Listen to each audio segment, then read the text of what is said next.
Tangible Past book is out. That's exciting. Yep, I think this is the first time that I've been published. It took a lot of us to put it together. Gosh, it's been 4 years ago. We all got together, started having lunch, just talking about the houses that were moved around Athens in the last 200 years. So one thing led to another, and we ended up making from one pamphlet a couple of hundred pages to 650 pages. Well, it'd been nice if I'd heard about this. I said, what is all this?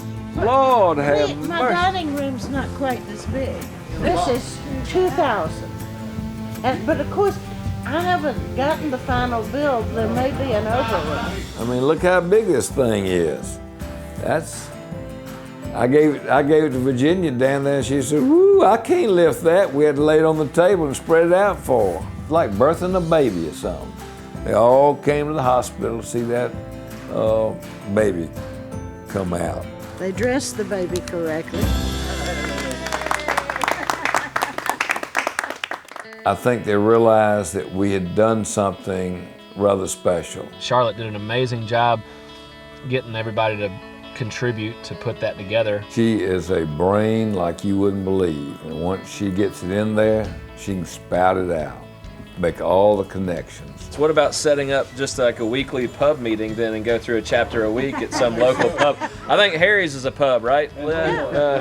I can't believe I'm holding it in my hand. I mean, it's been 4 years, and at one time we thought it might not come out at all. People are going to love Lee Epting's chapter. He says the Hill is an orphanage for homes that have lost their parents. Lee Epting's house and his smallest house right there.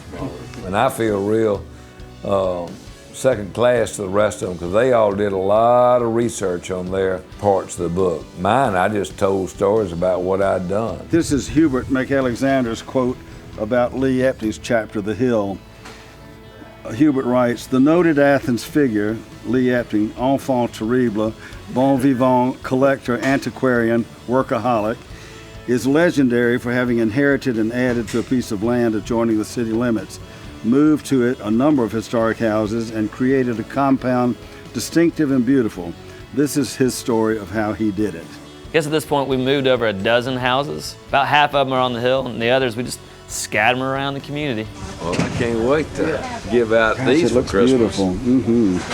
I never would have anticipated it coming out like this. Congratulations, authors. Way to go. Thank you. This is a core group of storytellers that have influenced Daniel and I. They didn't teach us to lie, but they told us to craft a story appropriately. Who wrote the book? 18 of us. 18 of y'all? You two? Yeah, I'm an author. Okay. Athens, Georgia is home to the Georgia Bulldogs. An amazing music scene. And us, Epting Events. Just your average, everyday, family-owned catering company that travels all over the place. This is our story.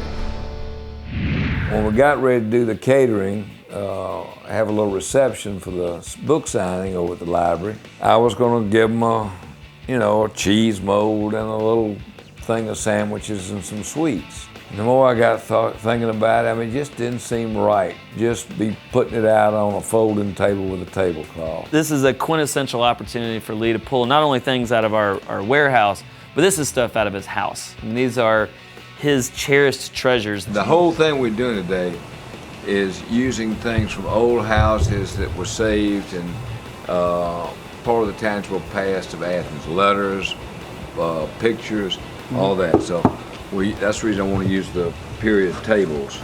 That column there is solid hard pine. It was all E.T. and I could do to move that thing and put it in the truck. You probably couldn't sell some of this stuff for $10, but you couldn't replace it either. Do not retire because you still have so much energy in you. I'm not going anywhere. I can't afford to. Lee was here 1 minute, and then, right when I came right back, poof, he was gone. We gotta go. It's moving faster than a speed train, man. Gotta get over to the museum and figure out how to make this thing happen. He had me get this thing ready, but somehow there's a piece that's missing under there and it wouldn't look quite right. Who gets to who first is the question.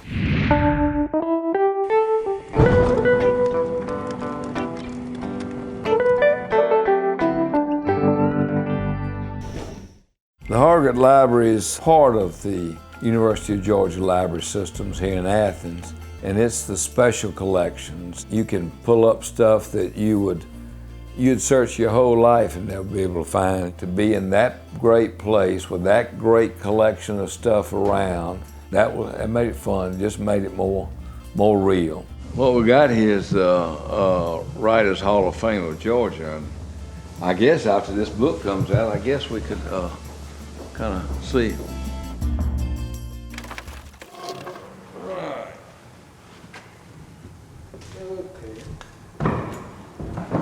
Too old to be doing this. Just getting some stuff. Drop some stuff off, pick other stuff up. That's how we do it. Hi, Steve. Don't put that thing down. You ain't had no babies yet. Sit down. I'm telling you, I ain't had no grandbabies, and I'm gonna screw it all up. Oh! Give me that. You better have a baby. So what we're doing is taking some tangible past upstairs. Okay. And doing a little buffet, a little reception, and then they're going to do readings. Different ones will do readings out of it. I haven't read that much since I was in college. I might not have read that much in college. We're in the library on the second floor, University of Georgia Library, and Special Collections is right behind us, the Hargrett. I can never say it right. The Hargrett. We're going to make a screen out of the old shutters and then hang pictures out of the book. This is Mary Ann Lamar Cobb's The Richest Woman in Georgia, 1850s, thereabouts. The thing about old things were they were cheap. Then you could buy a chair for $1. You could buy a crock or an old jug for $1 in a junk store. So I started collecting those kind of things and putting them together, and now they're some of them are priceless. Oh, they're probably 130, 40 years old. Precious, precious, precious. We are about to go underground, the Special Collections Library, to see our storage vault. This library alone is cool, but to be able to go in the stacks and see this history, unbelievable. I mean, it's just one of the coolest things that I've ever seen. We're about 25 feet below grade right now. The ceiling is at about 32 feet. So we're in the exhibit galleries upstairs. That was the ceiling for this.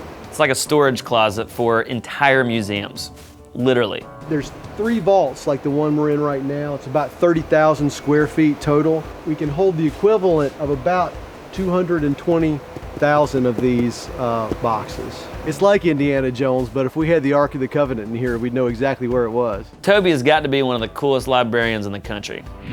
What we have here is the Walter J. Brown Media Archive and Peabody Awards collection. Together they constitute the 3rd largest media archive in the United States. So all of the archives for the Peabodys, which is like the Oscars for TV, is all housed in this building. They've got all of the archives of what was and what will one day again be the Georgia Music Hall of Fame. This piece here is a hat. That's an autographed hat that belonged to Charlie Daniels. This jacket here belonged to Trisha Yearwood. This is the organized version of the chaos that is our warehouse life and sheds and barns. Dadgum, they had a stove in the library. A stove and a pot, just like my warehouse, in the library with a label on it. I literally thought it was just letters and books. Anybody can go in and look up something and call up something. They've got this lift that goes all the way up in there and has to pick one thing off the shelf and bring it down so that it can be sent up to a classroom. Malcolm Gladwell should go check that place out. It's like a brief history of nearly everything.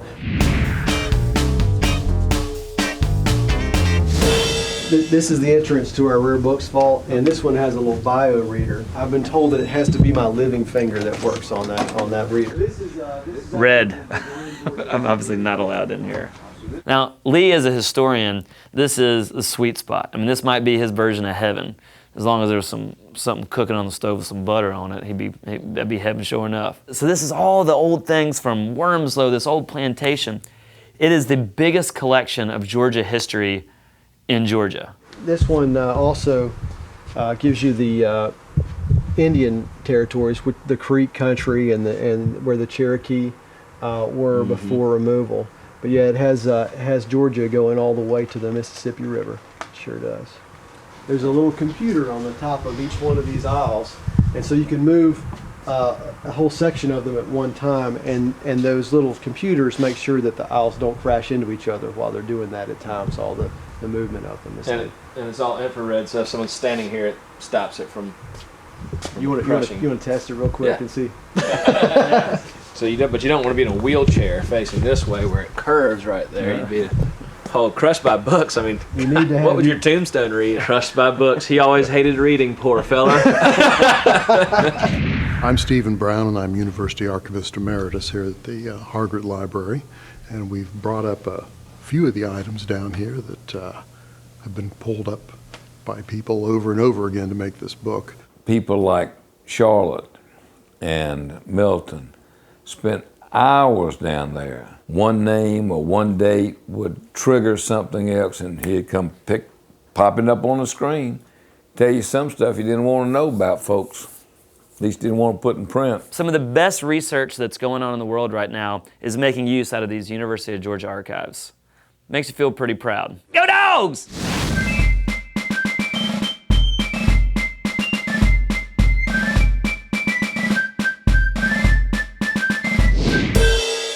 The libraries are honored to be part of this book launch for the tangible past. Well, this is the dream team of Athens history, and what you have done is remarkable. Congratulations, Charlotte. Congratulations to each of you for what you have accomplished. We have much to be grateful for in what you have done to teach us and to share this for posterity. It's not about the value of the thing so much as it is the story behind it and the lives that it's telling. It makes you think of your ancestors and appreciate where you come from. Know yourself better. It took these folks 3 or 4 years to make this book, and they're already talking about another one. Tell your stories, keep your stuff, and pass them on down, folks.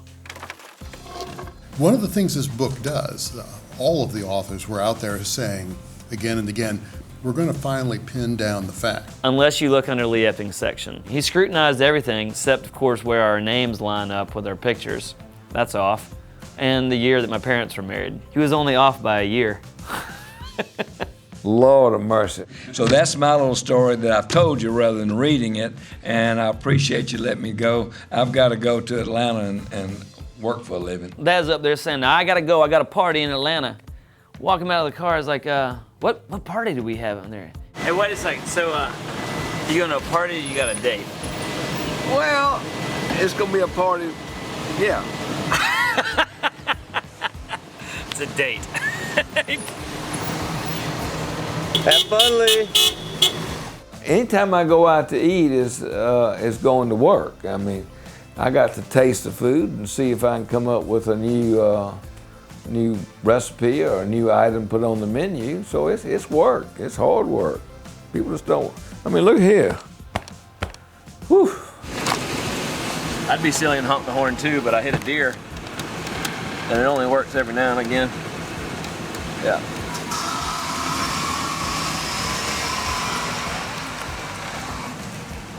Showing how it goes. All three of us get together. Takes about an hour and a half, and then we're all back in other directions. After we do the speeches, they come out, and everybody's having a meal together and telling stories. And that just begets story after story after story. It was a really neat mix of bringing things from the past, creating a book that's living in the present, and a party that's in the present, while we're preserving something for the future.